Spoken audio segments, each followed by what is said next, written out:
ஆண்டவராகிய இயேசு கிறிஸ்துவின் இனிய நாமத்தில் இந்த நாளிலும் ஒவ்வொருவரையும் இந்த புதிய வாக்குத்தத்தோடு சந்திப்பதில் நான் மிக்க மகிழ்ச்சி அடைகிறேன். இன்றைய நாளிலும் 9ஆம் தேதி 4வது மாதம் 2026ஆம் ஆண்டு வியாழக்கிழமை. இந்த காலை வேளையிலும் ஆண்டவரும் இரட்சகருமாக இருக்கிற இயேசு கிறிஸ்துவின் நாமத்திலே இந்த புதிய வாக்குத்தத்தோடு உங்களோடு வருகிறேன்.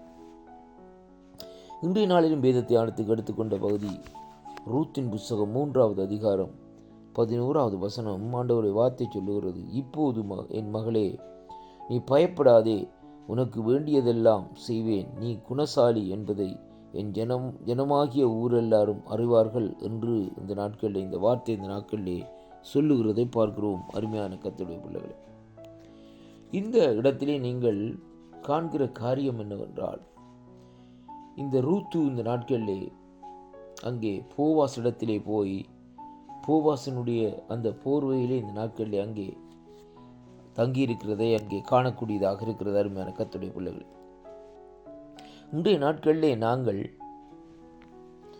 அருமையான அன்பு பிள்ளைகளே, ஆண்டவருடைய அபிஷேகத்துக்குள்ளே, ஆண்டவருடைய பிரசன்னத்துக்குள்ளே இந்த நாட்களிலே நாங்கள் கடந்த அந்த பிரசன்னத்துக்குள்ளே இந்த நாட்களிலே நாங்கள் இருப்போமா இருந்தால், அங்கே ஆண்டவர் இந்த நாட்களை நம்மை பார்த்து இந்த வார்த்தையை இந்த நாட்களிலே சொல்லுவார், நீ பயப்படாதே, உனக்கு வேண்டியதெல்லாம் செய்வேன் என்று சொல்லி இந்த நாட்களில் அந்த வார்த்தையை இந்த நாட்களில் சொல்லுகிறதை பார்க்கிறோம்.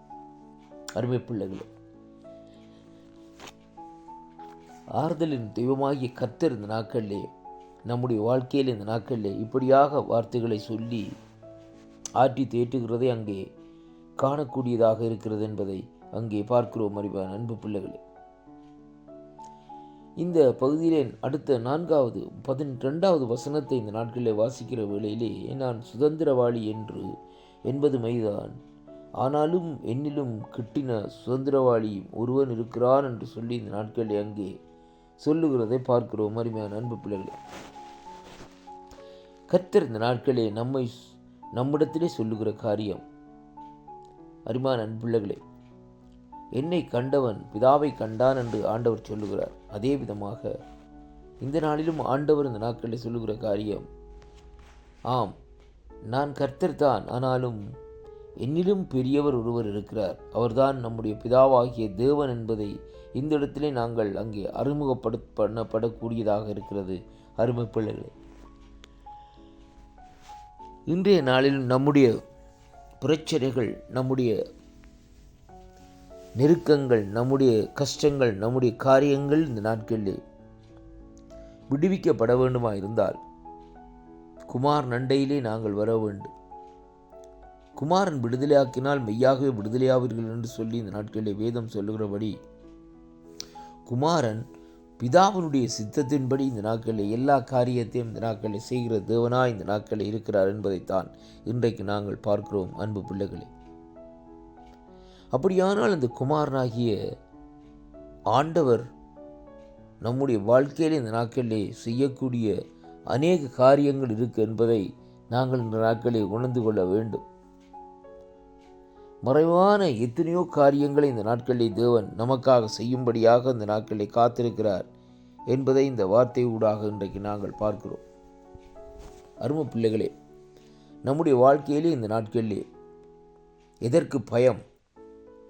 இன்றைக்கு ஆண்டவர் இந்த நாட்களிலே இப்படியாக சொல்லுகிறார், நீ பயப்படாதே, உனக்கு வேண்டியதெல்லாம் செய்வேன் என்ற விதமாக இந்த இடத்திலே பாருங்கள், அங்கே ரூத்துவுக்கு இந்த நாட்களிலே இப்படியாக இந்த வார்த்தையை சொல்லும்படியாக தேவன் இந்த நாட்களிலே அந்த காரியத்தை நியமிக்கிறதை அங்கே காணக்கூடியதாக இருக்கிறது.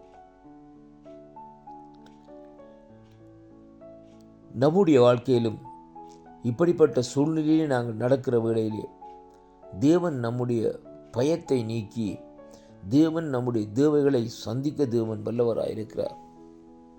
நாங்கள் ஆராதிக்கிற தேவன் முதலாவது இன்னார் என்று நாங்கள் அறிந்திருக்க வேண்டும். அவர் கல்லல்ல, ஒரு மண்ணல்ல. அந்த நாட்களை அருமையான கர்த்தருடைய பிள்ளைகளே, அவர் ஜீவனுள்ள தேவனாயிருக்கிறபடியினால், அவர் ஜீவிக்கிறபடியினால், அவர் நமக்கு இன்றைக்கு ஆறுதல் செய்கிற ஒரு ஆறுதலின் தெய்வமாக இந்த நாட்களிலே இருக்கிறார். ஆண்டவர் நம்மை பார்த்து சொல்லுகிற காரியம், பயப்பட வேண்டிய அவசியமே இல்லை. அருமையான அன்பு பிள்ளைகளே, அதனாலே நாங்கள் தைரியம் கொண்டு கர்த்தரிடத்திலே அந்த நாட்களிலே சேர கடவோம். இந்த வாக்குத்தத்தங்களை விசுவாசியுங்கள். கர்த்தர் உங்களை ஆசீர்வதிப்பாராக. ஆமென்.